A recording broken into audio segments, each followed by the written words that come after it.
Welcome back to ChupacabraCon 2016, where me and Gavin are having a running bet on which one of us will get punched in the face first. Right now, I'm still winning. So, we have with us Michael Saturn. Michael, you are responsible for, I have to say, one of my favorite superhero role-playing systems. That is Champions and /Heroes. And explain to everyone who may not know what it is. What is Champions and Heroes?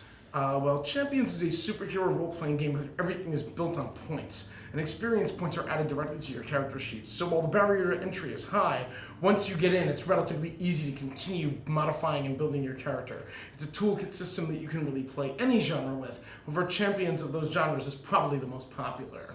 Right. And Champions... It's old. It's old. It was developed by Steve Peterson and George McDonald in their calculus class, actually, in the early 1980s. And there's a funny story behind that. 2 days before Origins, when they were going to release it, someone came in and threw something on the disc that they were going to use to print it. And so, this is really cool. What is it? A magnet. So they had to rewrite everything in 2 days.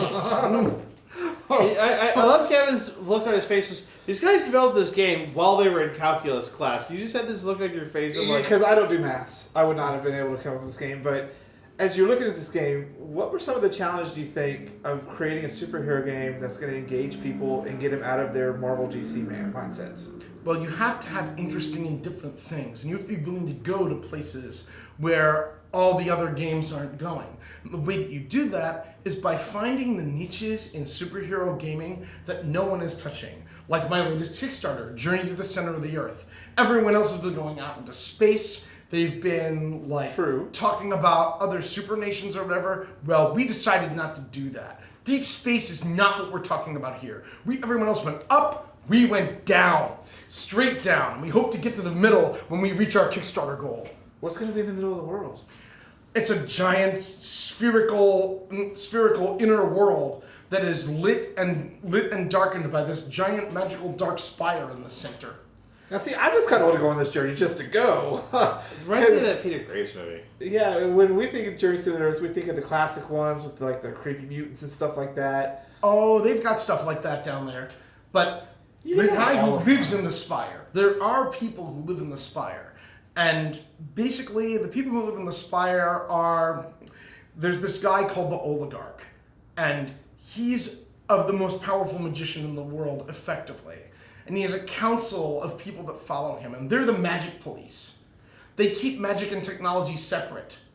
And there are reasons why they do that. But this guy is also the dimensional protector. So, if you're a magician, he's your boss. But for most people, he's a supervillain because he wants to replace all the technology with magic. So if you're that magician on the team, you develop an instant roleplay conflict and you have to figure out how you're going to resolve it. Because if you play too many games with this guy, he's going to come after you with his goons. But if you ally with him too much, you have to walk a delicate line.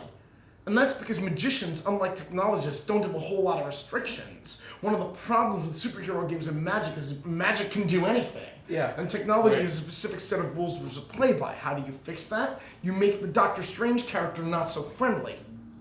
See, that's an interesting way to look at it because I've played one superhero one before. I forget what it was called, but it wasn't anything nearly as involved as this sounds.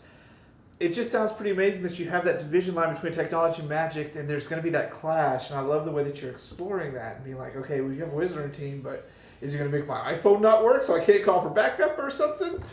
Yeah, I do kind of like that. Because the thing is that this is only one of the things that's down there. There's also a whole civilization of reptile men. Because you have to make lizard... You have to have lizard people. You have to have lizard people. It's like in the unwritten rules. And the lizard people are very, very angry with the surface world. The humans who live down there, they're not so angry with those humans. But they're really, really angry at the surface world. And the consequences of people's interactions with the lizard people will determine how it's going to go. And there's lots of little human nations from various points in time that have kind of sprung up in the center of the Earth. But the center of the Earth is very, very dangerous. In this center of the Earth, it's sort of like Scarterus in the sense that if you're a merchant, you're a badass. Like, because you have to transport your goods over this dangerous ground between these two places. And the wilderness is not very friendly. It's filled with things and other unpleasantness. And then, of course, there's the additional problem of getting down there. There's always more unpleasantness, right? Yeah. Right. And traveling down there is not easy because you have all of the problems with underground adventuring that I tried to cover in this book. Take Dig Dug with you. He can get through anything.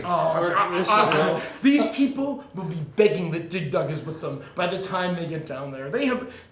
There are guys who live down there because underground is a great place for supervillains to hide. No one looks down there because no one wants to go down there. Yeah, and of course, you have the traditional mole people. Only I made them not so traditional. Basically, there's this gigantic cyborg named Master Mole. And he has these mole cyborgs that run around and follow him. And his goal is to make these people the new dominant race on the surface. And he will do anything to achieve that goal. Obviously, it's completely insane, but that's what superhero games are for. Exactly. And I love the passion you have for this. So if people want to find out more about this, where can they go? You go to Kickstarter, and you back Michael Saturn's Journey to the Center of the Earth. And the PDF is $20. It's a 280-page PDF. It's a really, really big book. A full-color version of the book is $50. For $125, you can get my signature on it. Above that, we have 2 levels. There's a game at Gen Con for $250 that I will run with you and your people. And you sign up, you get the signed copy and everything else. Above that, there's the Secret Realm of Master Mole, where we not only give you that, but all of your there's only one of those. Your fellow gamers will be Hero System game designers. People like Jason Walters and Dave Mattingly will be at the table with you. And they're going to play characters, and you're going to play a character. And the top level is called the Oligarch level. And if anyone takes the Oligarch level for $1,250, it's a lot of money. I will fly to you and run a game for you and your friends wherever you are in the world. Well, that's worth it. Yeah. And so outside of Kickstarter, where can they find out more about you and everything that's going on? You can go to the Hero System website. You can contact me directly at championsguru@gmail.com. I will answer any questions that you have as soon as I have a free moment. You can find me on WordPress.com at michaelsaturnwordpress.com. You can follow me there, although I don't have a large following. But I really try to make myself available to my fans and my customers, because I know that this is a business about intimacy. People want a relationship with their game designer. Exactly. And I'm perfectly happy to provide that relationship. It's very important that we develop those relationships and help other people out, which is why this game is also available, or this campaign setting is also available in Mutants and Masterminds and Savage Worlds. We're only PDFing it unless people give us a great deal of money. But it will be available. Stacks of cash. Yeah, Stacks of money. but it will be available in those. Regardless of what stretch goals we achieve, we will have Savage Worlds and Mutants and Mastermind stats for everything we do. If we should shockingly break $30,000, which I don't think we're going to do because this isn't Strikeforce and I'm not Aaron Alston, I think that we might be able to get a Savage Worlds version of the book printed, but that's a long way off, and we really haven't decided what we're going to do if we actually break $30,000. Well, thanks for being on the show, and I love the passion you have for superheroes in this game genre. Thank you. Great to see that, because so many people just are like, whatever.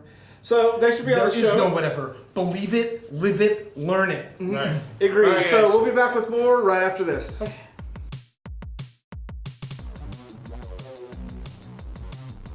Huge shift in a fight. Like there was like some coming over from one hill and some coming from the other hill, and there's going to be a battle in the middle with swords and tentacle monsters. It was going to be horrible.